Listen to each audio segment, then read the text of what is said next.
So today I'm going to be briefly talking to Rose Ssali, who is amazing. It's such an amazing person. And last year, Rose attended the Commission for Equality and Mental Health workshops that we did here in Greater Manchester. Now, some of the stuff that came out is what the centre are actually really now using more than ever. So there was so much that was captured, and that during this time of more equality than ever. So Rose, can you introduce yourself, please? Oh, hello, my name is Rose Ssali, and I'm the chair of Mama Health and Poverty Partnership. And I'm glad that we're going to be talking about a topical issue about mental health from an African perspective. Rose, what is the Mama's Poverty Partnership? Mama Health and Poverty Partnership is a consortium of 11 organizations that have a different specialism. Each organization brings a different specialism around health and poverty. Some of our mamas deal with domestic violence, others deal with mental health, as are the counselors, harmful practices like FGM and breast ironing and religious abuse, witchcraft, and so many others, and money matters, and as well as therapy. Thank you. Now, at the workshop that you attended in December last year, you supported quite a few women at the event, and it was really, really good that we were able to capture it.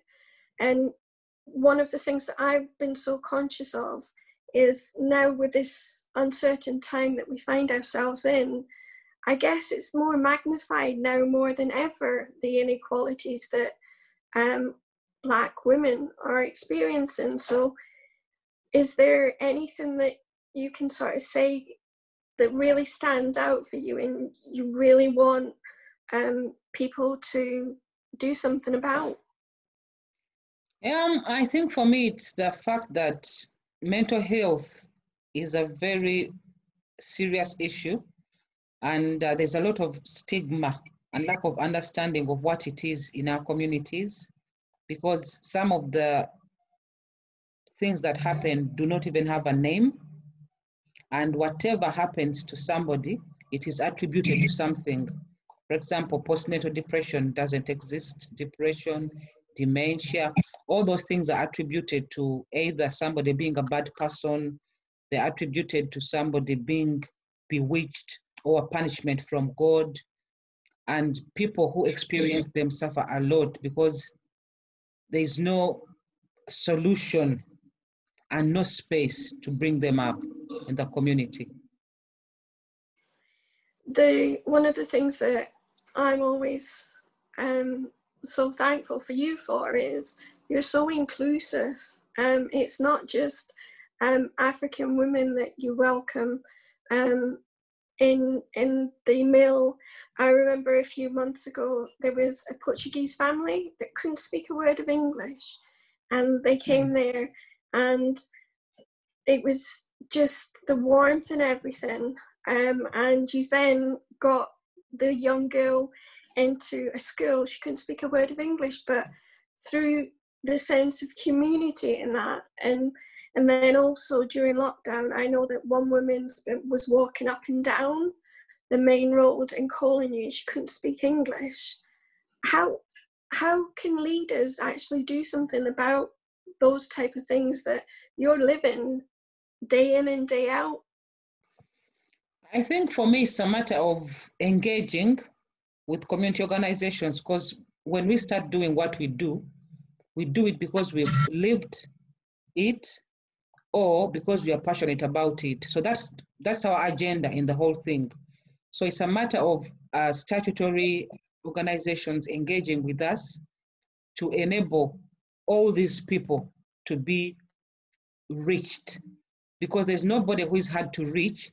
It is the people up there who don't know how to reach people, because we do reach them. People, even when you see, like you just said, if somebody doesn't understand English, they can still communicate that they're hungry.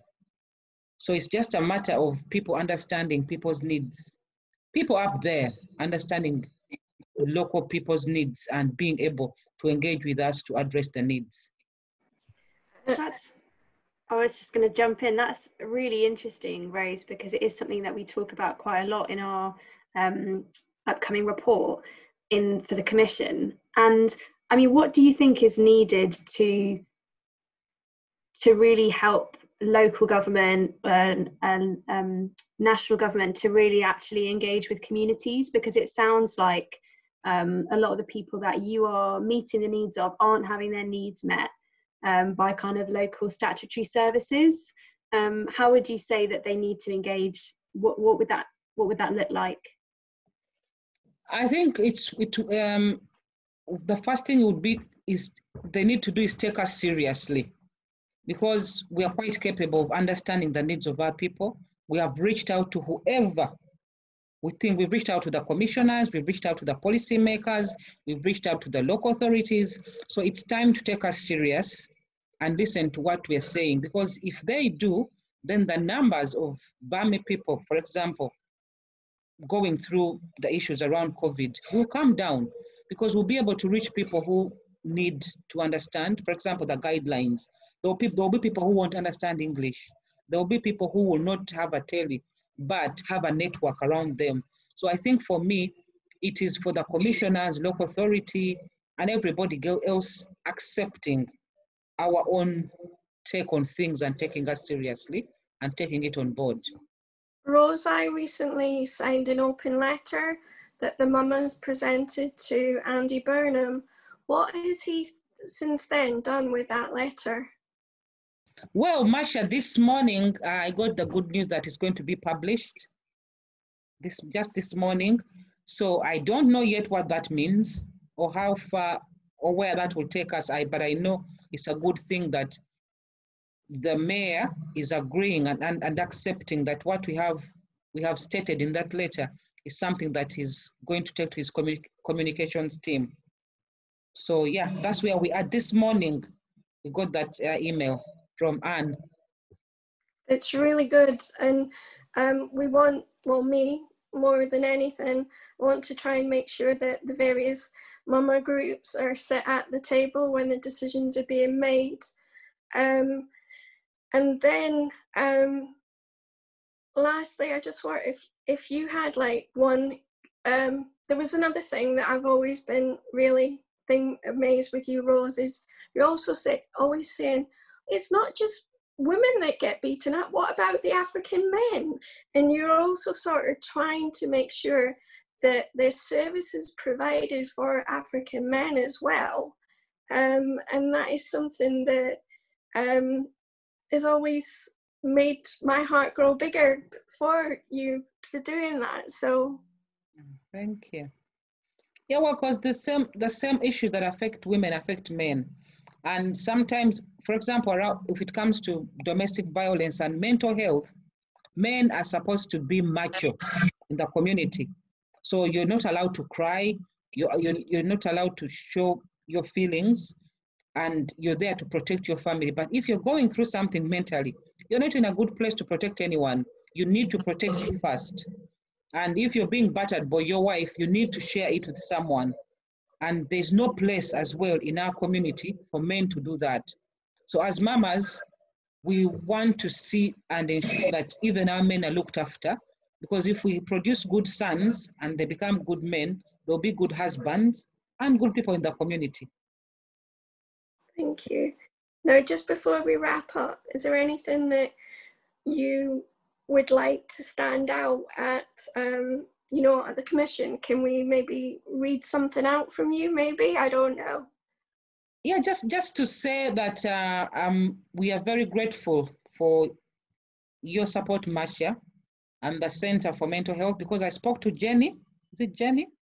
And we're talking about working in partnership, putting in a bid together or supporting us in whatever way to promote what we're talking about, so that to ensure that everybody has a healthy mental well-being.